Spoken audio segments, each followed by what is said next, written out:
আমি পার্লারে যাব। আমি টাকা দিতে পারবো না। টাকা দিতে পারবে না? ঠিক আছে, আমি ময়দার কাছ থেকে টাকা নিয়ে পার্লারে যাচ্ছি। লুচি, এই ময়দাটাই আমার বউটার মাথাটা খেয়েছে। আইডিয়া, আমি তো কামাখ্যায় গিয়ে মানুষ মারা মন্ত্র শিখেছিলাম। দাঁড়া, ময়দা তোর ব্যবস্থা করছি। কিন্তু মন্ত্রটায় কাজ হয় কি, আগে অল্প করে আমার উপরে মেরে দেখি, তাহলে আমি একদিনের জন্য মরবো। কামরূপ কামাখ্যা রক্ত নদীর ধারা জমালয় যমরাজ জান্ত মানুষ মরা। খতম। লুচি বৌদি, আজ তাহলে আসি। ঘর পর্যন্ত এসে চলে যাবে ময়দা? চলো চা খেয়ে যাবে। আমি চা খাই না, দুধ খাই। চলো দুধ দেবো। গরম করে দিতে হবে কিন্তু। ও মা গো, আমার স্বামী তো মরে গেছে। ঘরে বসেছিল, আমি দেখে গেছি। আমার মা গো, আমাকে একদম টাকা দিতে চাইতো না আমার মা গো। ও এতদিন কেন মরেনি আমার মা গো? লুচি বৌদি কেঁদো না, আমি তো আছি। দাদাকে ঠ্যাং ধরে টেনে হিচড়ে নদীর পাড়ে পুঁতে দিয়ে আসি। টেনে হিচড়ে ছাল চামড়া তুলে ফেলো আমার মা গো।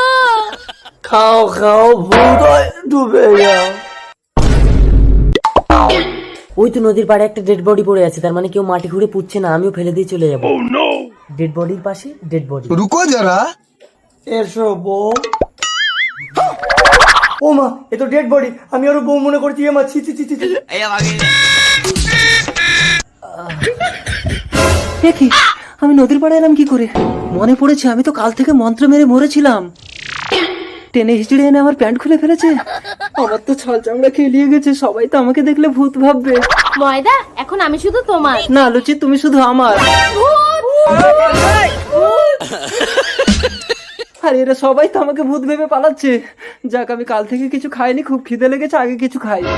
ইসু রাঙ্গমস্তান, তোমাকে দেখে তো সবাই ভয় পায়। আমাদের ঘরে একটা ভূত ঢুকেছে, ভয় দেখিয়ে তাড়িয়ে দাও তো। এই ভূত, বেরিয়ে আয়। এখানে রাঙ্গামস্তান দাঁড়িয়ে আছে, বেরিয়ে আয়। ও বাবা, রাঙ্গামস্তান এসেছে, আগে আমি ঘর ছেড়ে পালাই। ও মা, এ তো সেই ডেড বডি। পালাই, নাহলে রেপ কেস খেয়ে যাবো। ও আচ্ছা, তার মানে তুই আমার প্যান্ট খুলেছিলি রাঙ্গা? দাঁড়া, তোর হচ্ছে। তার মানে তুমি মরণী স্বামী, আমাকে ক্ষমা